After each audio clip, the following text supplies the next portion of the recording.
What's going on, everybody? I'm Jory Goodman, the Time Teller, and here we have 4 watches laid in front of us, and they kind of seem very different, right? This one's digital, first of all, so that's like alienating itself, but we have some analog watches here, still very different case shapes, different sizes, some different complications being presented.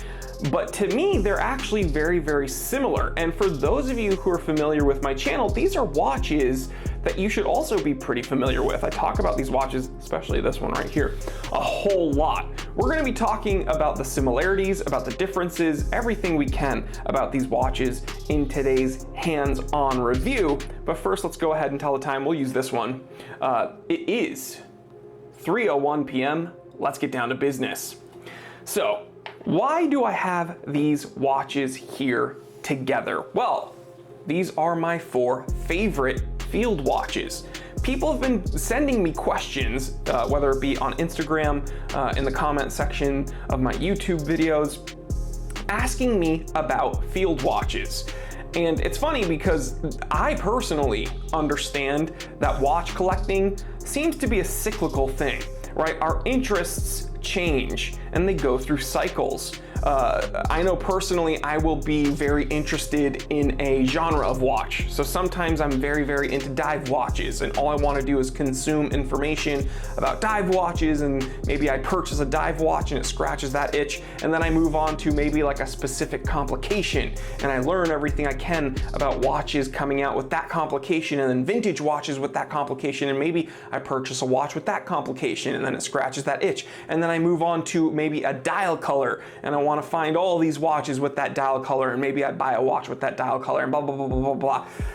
For some reason, I have not shifted out of my field watch cycle for a very long time. It seems like I've been wearing and talking about field watches a whole lot. Specifically, these 4 field watches. Probably doesn't help that I've been spending a lot of time, quote, in the field to film segments for my other channel, T3 Time to Drive. That's right, I actually use these watches outdoors. And there's a reason why field watches are called field watches. They tend to do quite well when you are out away from civilization. And again, for that channel, I've been spending a whole lot of time in some fairly remote areas, desert areas and mountain areas. If you want to learn more about that channel, I'll leave a link to it in the description below. There's some interesting stuff over there. And you get to see these watches definitely in some action. We're gonna talk about all of these, but I do wanna start off with the one that I talk about the most and just get it out of the way. It has to be the Sarbo 17 Alpinist. This is the Seiko Alpinist. There's been Alpinists that have come out long before this one, and there are numerous variants of the Alpinist that has come out since this one. This is listed as having a 30, I believe a 38 millimeter case, but it actually measures around 39. But on paper, I think they say it's like 38. Either way, this wears a whole lot like an old school oyster case, so don't let the sticker shock fool you. Whether this is, 37, 38, 39 millimeters, actually, it wears much bigger than it lists on paper. Still, very manageable, not cumbersome, very sleek, thin lugs. We have some nice dual finishing with this bezel being mirrored, and then some brush on the top of these lugs. Now, I have used and abused this one, so the mirrored areas are scuffed up a bit, but I absolutely love it. This does not have the quote upgraded movement, which you could argue if it's an upgrade or a downgrade. This does not have the Cyclops. This does not have the Pro Specs logo or the display case back. But guess what? This is still the best Alpinist that has ever come out. And you used to be able to get these for like 350 bucks brand new on Amazon. I absolutely love this watch. I love the green color. I love the gold tone on the indexes and how it plays with that green kind of sunburst dial. I love how the date wheel is black, and I love putting it on an olive drab kind of military-esque strap. It just works quite well.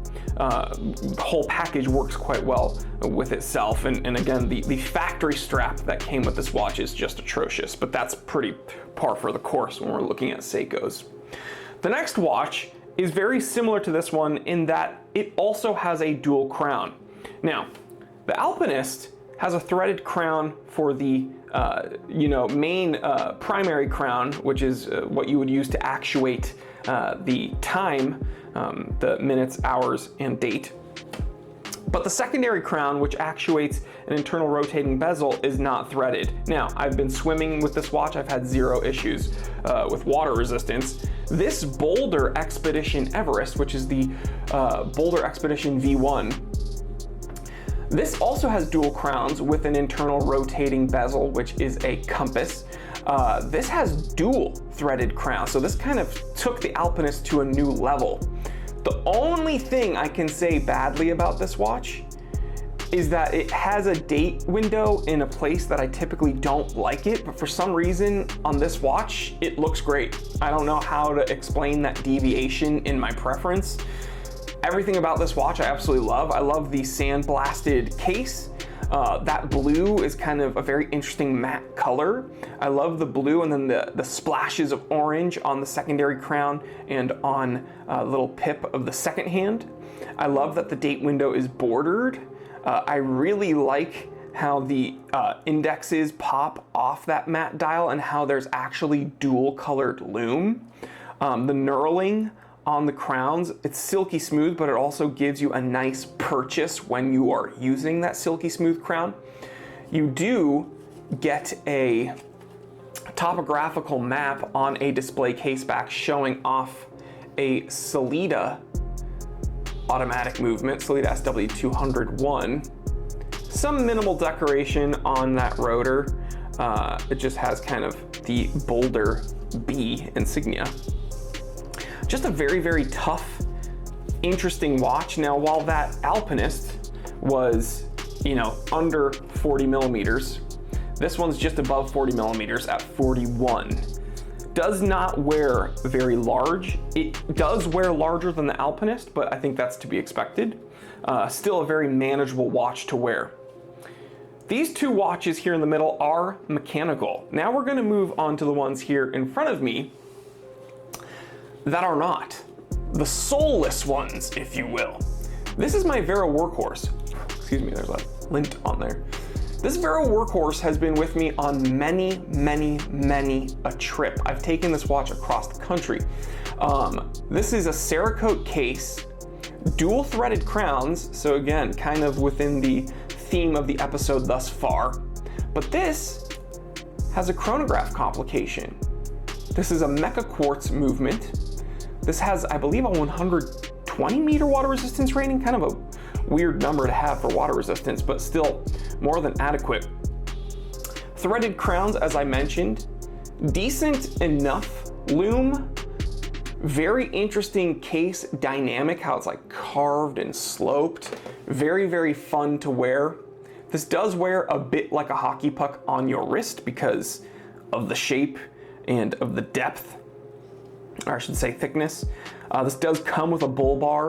You can see how filthy the crystal is because, again, I use and abuse these watches. Guys, I've dropped this watch. I've scuffed it on rocks, on firewood. There's little, let me see if the camera can even pick it up. There's a tiny scratch here. That's the only thing showing any type of distress or duress on this watch. The Cerakote case is truly durable. But there's something to be said about having a watch with no soul when you're looking at field watches.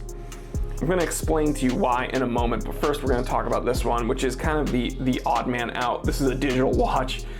Again, battery powered. This is not solar powered.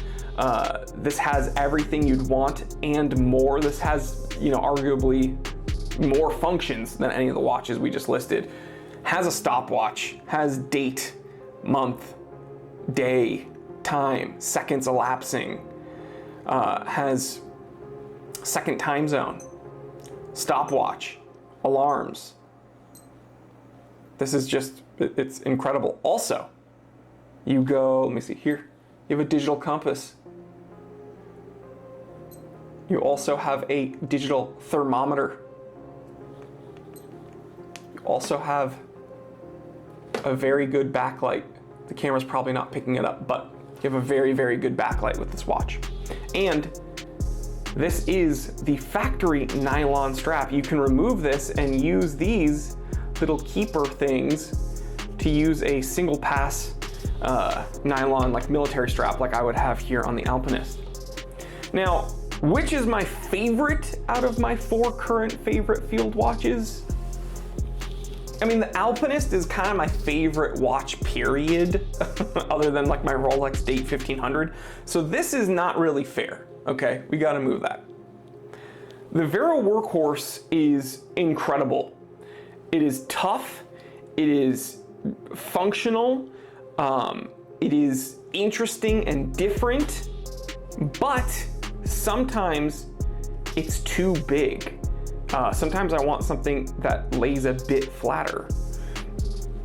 This, by the way, I don't think I mentioned the size of these two. So this, again, like measures around 39. This is 41. This is 44. I believe this is 44.5. And then this is actually the biggest one here, and it's 47.6, the twin sensor. But this one I would say is a bit too thick feeling, especially when it's on this strap. It's raised up a bit off your wrist, and sometimes I don't want to wear something that feels bulky. Not that this isn't manageable still, but so we're gonna remove that. This Boulder Expedition Everest is so freaking cool, and I absolutely love like everything about this watch, but because this is the V1 and this is the one to get, I kind of feel bad beating this one up. It's hard for me to admit that, but I almost feel bad beating this one up. Still hasn't stopped me from taking it out though. I still have put this through its paces, and full disclosure, I have another Boulder Expedition. So I have a V2 Expedition, and I have a special V1 Expedition that they made just for me, and I'll show that in its own episode. But this one actually has to be removed as well, which only leaves this. That's right, the digital Casio twin sensor. Why? Why is this my favorite? Well, it actually wears very, very flat on the wrist. I'm gonna go ahead and put it on off camera. It wears incredibly flat on the wrist. And I'm gonna get kind of a profile view here. The crazy thing, it's so light. The strap is not super supple, but it's comfortable. I've worn this a ton and there's no real fraying. Super, super functional, capable, don't have to worry about it. There's no crowns to mess around with. It was like $42 on Amazon. I looked it up before filming. It went up a few bucks. It's like 48 bucks right now on Amazon. If I break this, lose it, it runs out of batteries, I'll just get another one. Another thing I absolutely love about this watch is it being battery operated. If I give this a good knock, as long as it's not right on the crystal, this will be fine, right? My mechanical watches, if I hit them hard enough, things inside could take damage and alter its functionality. I suppose if I hit this hard enough, it could get destroyed. But the truth is, this will be able to take many, many more hits than something like an Alpinist. Another thing is, this is not a G-Shock, right? So my DW6600 or 6900 module, or even a DW5600 module, this wears lighter. This has more functionality than either of those modules. This has the digital compass, digital thermometer. This is the keeper. I mean, all of these watches, right? All of these watches are keepers for me. I'm not getting rid of any of them. But this is the winner, I should say. So people have been asking me, you know, hey, time teller, you've been wearing field watches a whole lot. What would be your favorite? And I just wanted to finally sit down and make this episode to tell you. I've been wearing field watches a whole lot, especially right now with what I've been doing on the other channel. For some reason, something has been leading me to wear this one most. It's thin, wears flat, it's cheap, it's durable, has a ton of functions. I don't have to baby it, and I don't feel bad beating the living crap out of it. So yeah, in the comment section, please let me know, what is your favorite field watch out of these 4 here? What is your favorite field watch of all time? And which field watch, do you personally own that you love?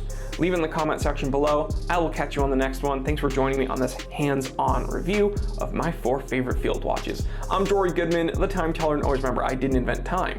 I just tell it.